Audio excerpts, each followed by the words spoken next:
અમરેલી જિલ્લામાં સ્થાનિક સ્વરાજ્યની ચૂંટણીને લઈને ધારી ખાતે તાલુકા પંચાયત, જિલ્લા પંચાયત અને નગરપાલિકાની ચૂંટણી સંદર્ભે ભારતીય જનતા પાર્ટી દ્વારા સેન્સ પ્રક્રિયા શરૂ કરવામાં આવી છે। આ પ્રક્રિયામાં ભાજપના 200થી વધુ સક્રિય કાર્યકરોએ પોતાની દાવેદારી નોંધાવતા પક્ષમાં ભારે ઉત્સાહ જોવા મળી રહ્યો છે।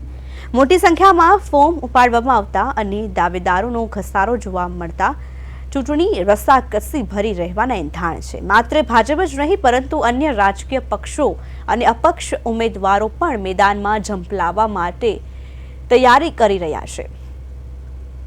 આગામી દિવસોમાં ફોર્મ ભરવાની પ્રક્રિયા પૂર્ણ થયા બાદ જ્યારે અંતિમ ઉમેદવારોની યાદી જાહેર થશે ત્યારે જ ખબર પડશે કે ધારી નગરપાલિકા અને પંચાયતોની સત્તા કોના ફાળે જશે। હાલમાં તો ધારીના ચોરે ને ચોરે માત્ર ચૂંટણીની જ ચર્ચાઓ ચાલી રહી છે।